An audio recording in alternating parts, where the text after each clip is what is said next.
be explaining one-step sparring. First, the lower belt will be stepping with their right leg into chariot, while the senior belt will just do it normally. Chariot! Good. Same thing for Jumbi. The lower belt will be going with their right leg out. Senior belt will do the same thing as normal, left leg out.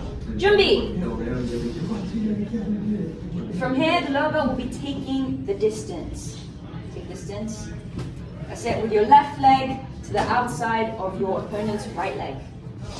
That's your fighting distance or your one-step sparring distance. From here, the lower belt normally attacks. So, your right leg goes back, you go into deep stance with a low section block with your left hand. Sijat! With a shout.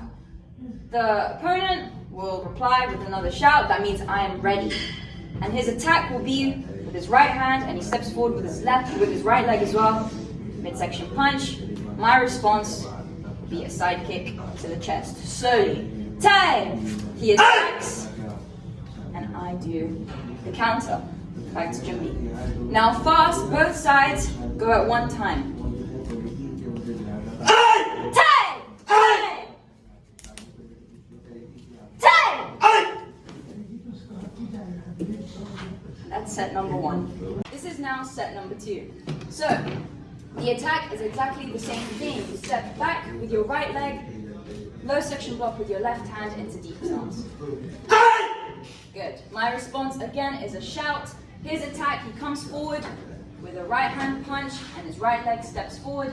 My defense, I have to cross over, step into a back kick. So from here, I step across, back kick to the chest. Now, fast, all together.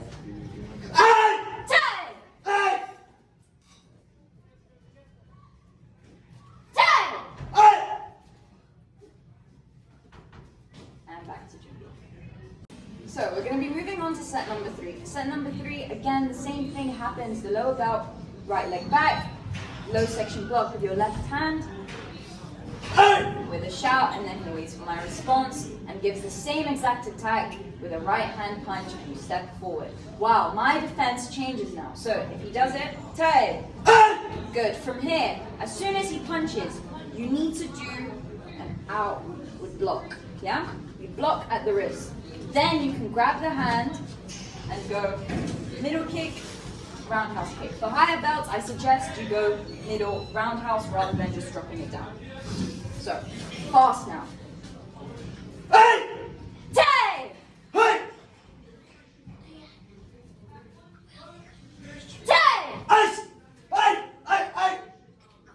And back to Jumbi. We'll be moving on to set number 4 now.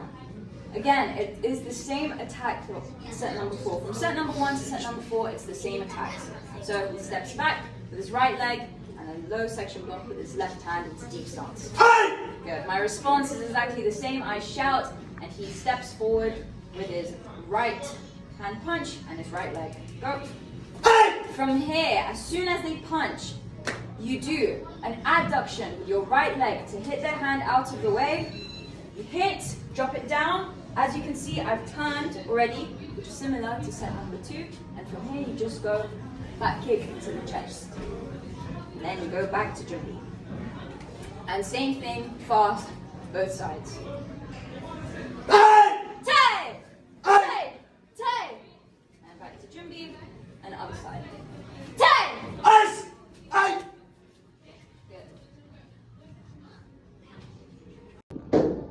So we will be doing the final set now, which is set number 5. This one is different compared to the other 4. So instead of going with the right leg back, low section block into deep stance, you're going to go into L-shaped stance, same leg back though, and block like so. Go. Good. Now because the stance is different, so is the attack. He's going to attack me with his right leg, middle kick. Go. I'm going to block. Low section block with my left hand as I step forward, punch, and then roundhouse kick to the head. Now all together and fast.